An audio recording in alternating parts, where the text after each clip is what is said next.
Olá, meus amigos, meus irmãos, sejam todos bem-vindos ao Evangelho no Lar do Grupo Espírita Garimpeiros da Luz.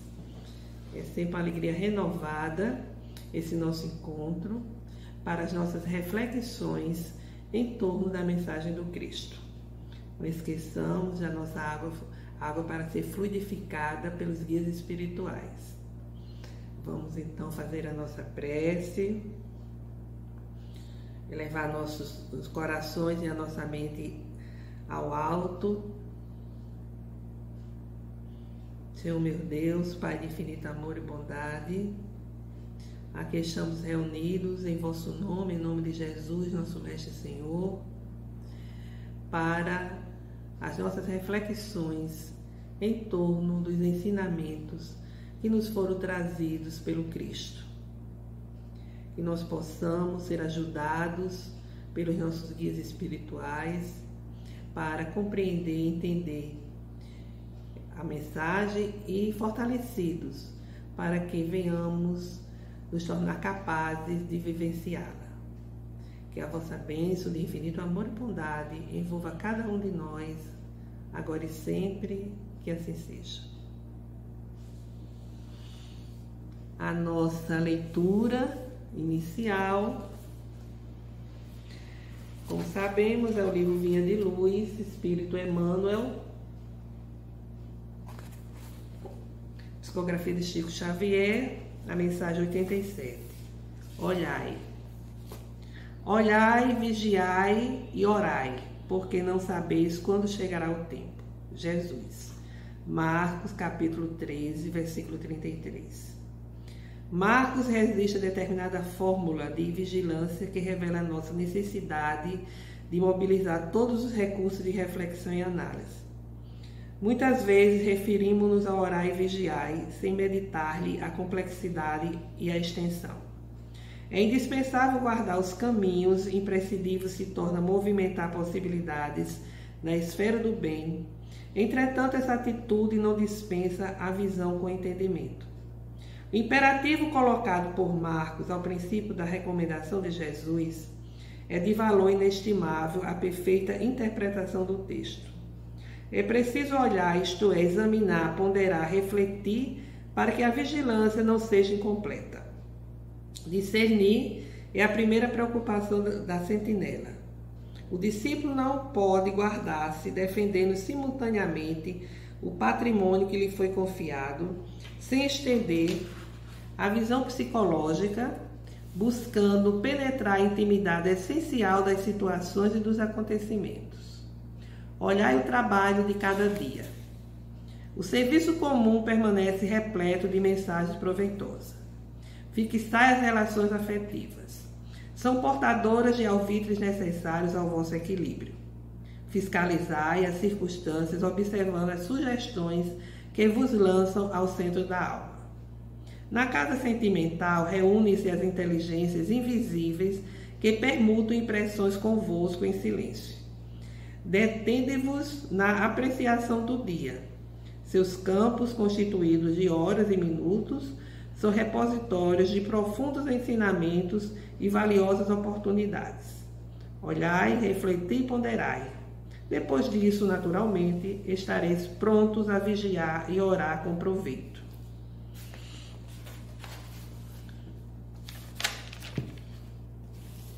O Evangelho segundo o Espiritismo. Hoje as reflexões continuarão do 6º capítulo, o Cristo Consolador, o item 3º, Consolador Prometido. Se vós me amais, guardai meus mandamentos, e eu pedirei a meu Pai, e ele vos enviará um outro Consolador, a fim de que permaneça eternamente convosco. O Espírito de verdade, que o mundo não pode receber, porque não o vê e não o conhece. Mas quanto a vós, reconhecê-lo-eis, porque permanecerá convosco e estará em vós. Mas o Consolador, que é o Espírito Santo, que meu Pai enviará em meu nome, vos ensinará todas as coisas e vos fará relembrar de tudo aquilo que vos tenha dito. João capítulo 14, versículos de 15, 16, 17 e 26. Então, meus amigos, aqui nós temos Jesus afirmando que enviará o Consolador prometido, porque seria necessário relembrar os seus ensinamentos e assim como fornecer, transmitir outros ensinamentos, porque naquele momento não haveria condições de entendimento por parte dos discípulos. Para a teologia tradicional, isso aconteceu, esse Consolador prometido veio no dia de Pentecostes. Como nós sabemos, Jesus passou 40 dias depois que houve o sacrifício da cruz. Ele, como a gente se convencionou chamar, ressuscitou.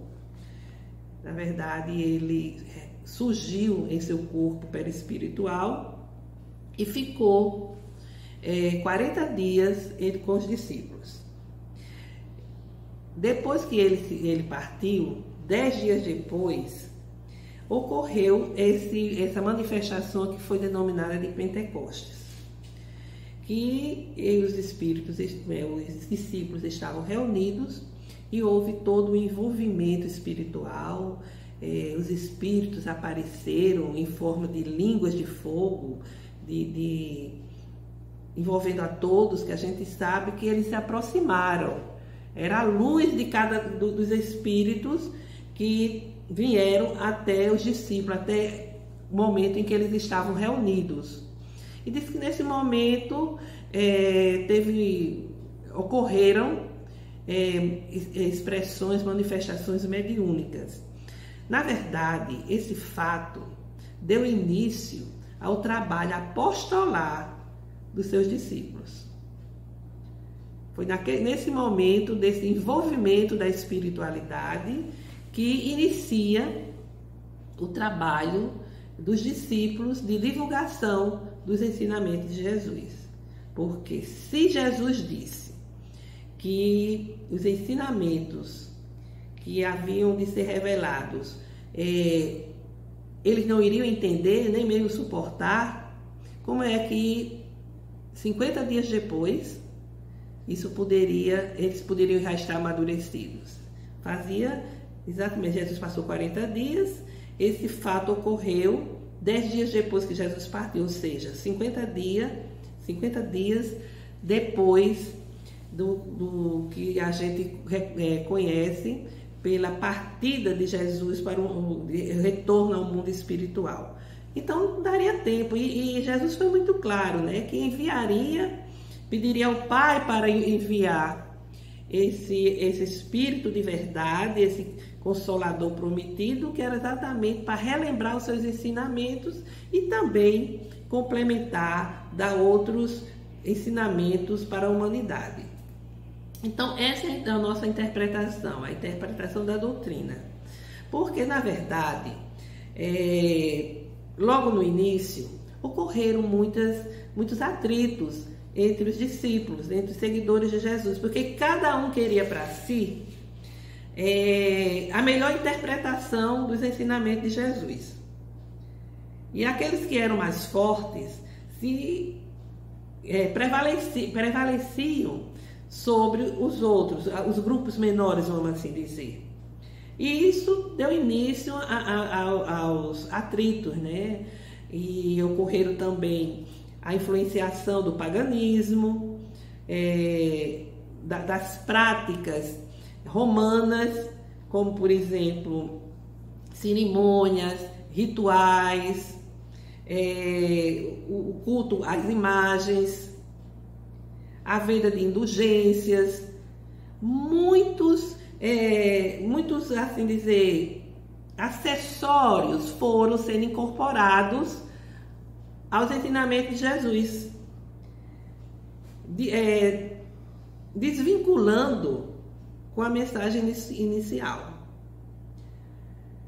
E ocorreram os atritos, as divergências, as guerras, de modo que a mensagem do Cristo, a mensagem inicial, vamos assim dizer, o cristianismo primitivo, ele foi sendo modificado, ele foi sendo alterado.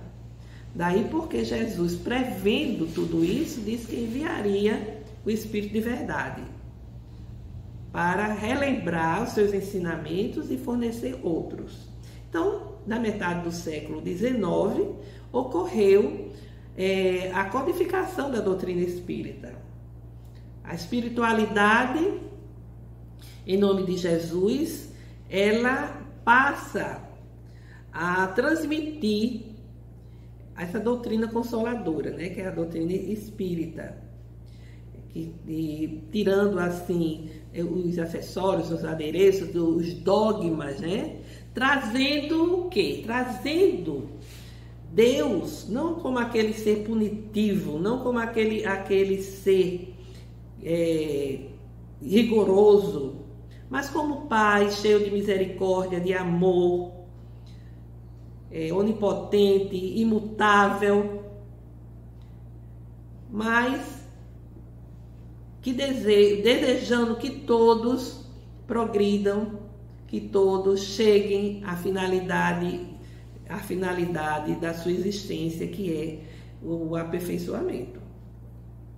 Então, a doutrina espírita vem nos trazer essa imagem de Deus justo, do Deus bom, do Deus Pai.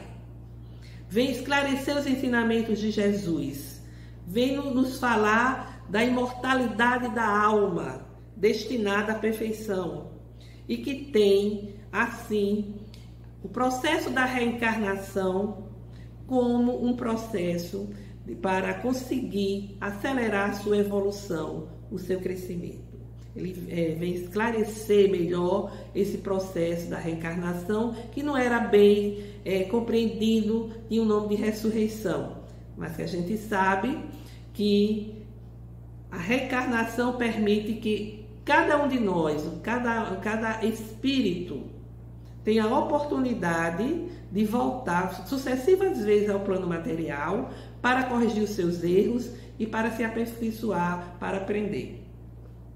É a doutrina espírita que vem trazer essa consolação, de nos dizer que a morte é uma transição. A morte não significa o cessar da vida, o aniquilamento do ser, apenas uma mudança de plano. A gente sai do plano material e prossegue existindo nas esferas espirituais. Porque Jesus também ensinou que a casa do Pai tem muitas moradas, nos dizendo o quê? Que não é só a terra onde há vida, onde há morada, mas há outros mundos que são habitados pelos espíritos de conformidade com o seu processo, o seu estado evolutivo. É o Espiritismo que vem elucidar, aprofundar esse ensinamento de Jesus. A casa do Pai tem muitas moradas. Como também vem esclarecer quando Jesus diz: ninguém verá o reino de Deus se não nascer de novo. O que significa isso?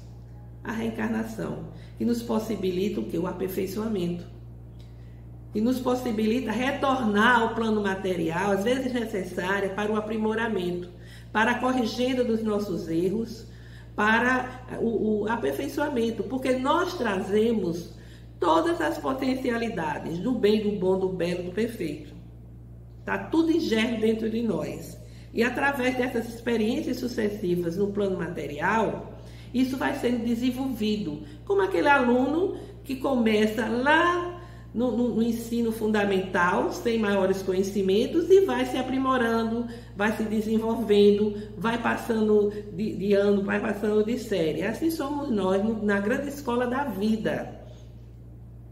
A reencarnação permite voltar ao plano material para esse aprendizado, para corrigir os erros cometidos, como o aluno repetente, né, que tem que repetir na escola as lições que não aprendeu. E o Consolador Prometido, a doutrina espírita, que vem nos falar tudo isso, esclarecer tudo isso, nos falar da pluralidade dos mundos habitados. Não só a Terra é habitada, existe os mundos habitados que nós não conseguimos ainda alcançar, porque a vida lá é totalmente diferente da nossa, porque há mundos mais elevados, há mundos inferiores ao nosso. Vem também restabelecer a comunicabilidade entre os desencarnados, que era uma prática no tempo de Jesus. Não só a comunicabilidade, como a influenciação. Inclusive, não só a influenciação positiva, benéfica, mas também a influenciação inferior, negativa. Quantas vezes Jesus atendeu pessoas em desalinho comportamental, em desalinho mental, porque estavam envolvidas por espíritos obsessores, espíritos imperfeitos, espíritos infelizes. Então, o Consolador prometido por Jesus é o Espiritismo, porque vem elucidar, vem aprofundar todos esses ensinamentos do Mestre. Falando exatamente da imortalidade, né? A imortalidade, nós somos espíritos imortais. A morte não é o cessar da vida. A vida orgânica cessa porque esse corpo é um envoltório que nos serve de vestimenta para nós atravessarmos a experiência reencarnatória. Mas somos espíritos imortais. A vida continua em outras esferas. Que nós fomos destinados por Deus à perfeição. E essa perfeição está ao alcance de todos nós. Ninguém será condenado ao fogo do inferno eternamente pelos seus erros, pelos seus delitos. Que misericórdia divina é essa? A gente tem a oportunidade, através das experiências, inclusive as experiências no plano material, de desenvolver as virtudes, desenvolver as potencialidades do bem, do bom, de corrigir os erros cometidos em ocasiões passadas. Então, esse Consolador prometido é, sem dúvida, a doutrina espírita, que vem nos consolar, que vem fazer com que sejamos revigorados na fé, porque sabemos que a nossa destinação é a perfeição relativa, porque a absoluta é só Deus. Nós fomos destinados por Deus a essa condição de sermos perfectíveis, essa condição voltada exatamente para a nossa plenitude espiritual.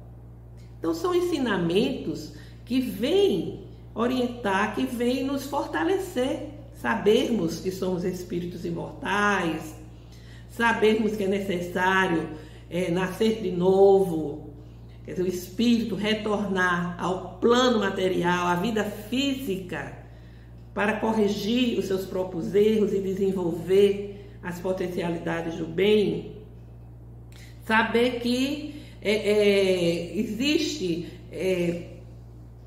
toda uma misericórdia em torno de nós, a nos ajudar, a nos impulsionar para o bem, a nos impulsionar para progredir, para evoluir. É uma doutrina consoladora, porque vem nos dar esse consolo, nos dizer que a morte não é o término da vida, não é o cessar da vida, que nós continuamos vinculados aos nossos entes queridos pelo afeto, pelo amor. Vem esclarecer exatamente todas essas situações que eram situações que ninguém conversava, que ninguém questionava. Os dogmas existem exatamente para não explicar aquilo que tem explicação. Então, meus amigos, o Consolador prometido é, sem dúvida nenhuma, é inquestionável que seja o Espiritismo. O Espiritismo porque está totalmente em sintonia com os ensinamentos de Jesus, com o que ele nos influenciou, ele nos deixou como ensinamento. Inclusive, algo que hoje é muito debatido, né?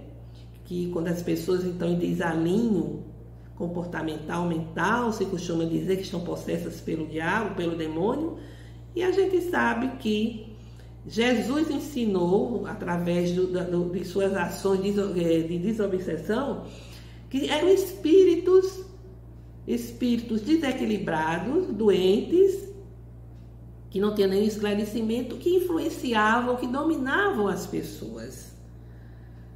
E ele nos deixou um grande ensinamento de como seria a prática da desobsessão, a conversação com aqueles espíritos desencarnados a influenciar as pessoas, a ponto dessas pessoas ficarem doentes, desequilibradas. E através da conversação, da doutrinação, das vibrações de compaixão, esses espíritos eram atendidos, eram socorridos. E a pessoa encarnada recuperava o seu bem-estar. Jesus nos ensinou a prática da desobsessão, da conversação com as mentes desencarnadas. É o que o Espiritismo faz. Então, não resta a menor dúvida de que o Consolador prometido por Jesus, ele veio através da codificação da doutrina espírita. Veio trazer o consolo para todos nós. Veio nos dizer que somos seres imortais, fadados à perfeição, fadados exatamente vamos assim dizer, ao amadurecimento espiritual, e que temos a oportunidade de desenvolver todos esses potenciais, não só enquanto estamos desencarnados na espiritualidade, mas quando estamos na escola da vida, onde o corpo físico nos serve de esteio para a evolução. Essa mensagem é uma mensagem que eu considero consoladora, incontestável, extremamente lógica. Portanto, meus amigos, fica aqui um pouco desse assunto, mas que todos poderão aprofundar no decorrer dos dias, através do estudo, da leitura das obras básicas. Vamos assim, agora, depois dessas reflexões, pensar em Deus, nosso Pai, em Jesus, nosso irmão e Senhor.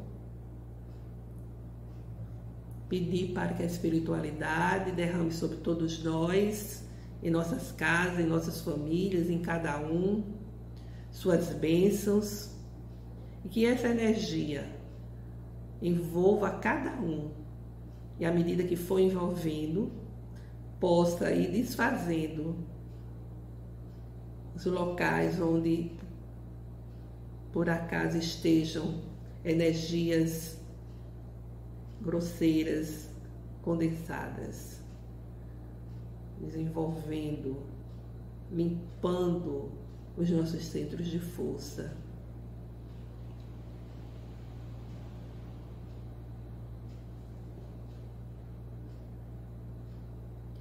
Nosso Pai que estás em toda parte, glorificado e santificado seja o vosso nome no louvor de todas as criaturas.